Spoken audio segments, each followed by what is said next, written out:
Hi! ఈరోజు మా చిన్న పాప ఓ పాయింట్ అడిగింది. డాడీ పండగలు వస్తున్నాయి కదా! నీకు బాగా షాపింగ్‌లు చేస్తూ మీకు బాగా డబ్బులు ఖర్చవుతున్నాయి కదా! అంది.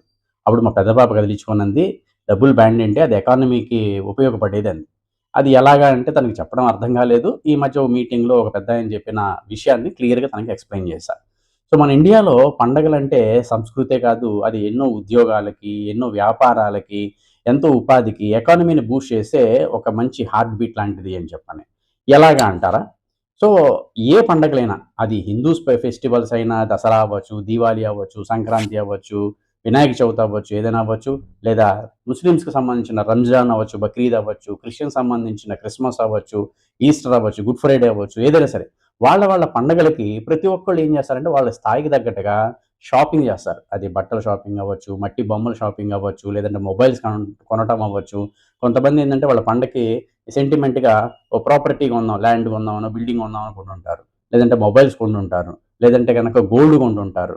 సో, ఇట్లాగా గోల్డ్ షాపింగ్ అవ్వచ్చు, బట్టల షాపింగ్ అవ్వచ్చు, ఎలక్ట్రానిక్ డివైసెస్ అవ్వచ్చు, ల్యాండ్ ప్రాపర్టీ అవ్వచ్చు. సో, ఎంతో షాపింగ్ జరుగుతుంది. ఎంతో బిజినెస్ జరుగుతుంది.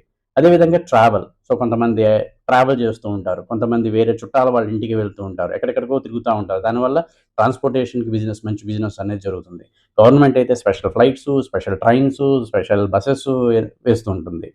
అండ్ అంతే కాకుండా ఈవెంట్స్. సో, గుళ్ళల్లో అయితే గనక చెప్పక్కర్లేదండి. ఈ మధ్య అసలు ఏ గుడికెళ్ళినా, ఏ పండగకైనా సరే గుడికి గాని, చర్చికి గాని ఎళ్తే విపరీతమైన జనాలు. భక్తి పెరిగిపోయిందో, భయం పెరిగిపోయిందో గానీ విపరీతమైన జనాలు పెరుగుతున్నారు. సో, ప్రతి గుడిలో కూడా బ్రహ్మాండంగా డెకరేషన్‌లు చేస్తున్నారు.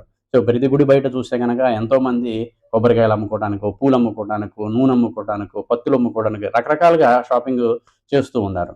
సో, ఈ విధంగా ఆన్‌లైన్ షాపింగ్ అవ్వచ్చు, అది ఆఫ్‌లైన్ షాపింగ్ అవ్వచ్చు. ఈ పండగల వల్లే మన ఎకానమీకి ఎంతో సపోర్ట్ అండి. ఎక్కడో చదివాను. దసరాకంట దాదాపు మన ఇండియాలో ₹1,00,00,000 బిజినెస్ జరిగిందంట. అండ్ దీవాళికైతే ఇంక అసలు చెప్పక్కర్లా. All over the India crackers వల్ల దాదాపు 2-3 లక్షల కోట్ల రూపాయల బిజినెస్ అనేది జరిగిందంట. సో, ప్రతి పండగకి కూడా సెంటిమెంట్‌గా ఎంతోమంది పర్చేజ్ చేస్తా ఉంటారు. రకరకాల ఇంట్లో కావాల్సినయి అనుకోని ఇంకా ఆన్‌లైన్ అయితే గనక అమెజాన్ గాని, ఫ్లిప్‌కార్ట్ కానియండి, ఫెస్టివల్ ఆఫర్స్ అని చెప్పని అమ్ముతూ ఉంటారు. డిస్కౌంట్స్ అని చెప్పని మనం గూడా బాగా కొంటుంటాం. సో, మన ఇండియాలో పండగలని చెప్పనంటే దేవుడికి ఎంత ముఖ్యమో అండ్ సెంటిమెంట్ ఎలా ఉంటుందో, సంస్కృతి ఎలా ఉంటుందో, మన culture drives commerce also. So, పండగలందరూ బాగా సెలబ్రేట్ చేసుకోవాలని చెప్పని, ఎకానమీకి బూస్ట్ అయ్యే విధంగా మీరు సపోర్ట్ చేస్తారని చెప్పని, అందరికీ కూడా భోగి, సంక్రాంతి, కనుమ శుభాకాంక్షలు. All the best.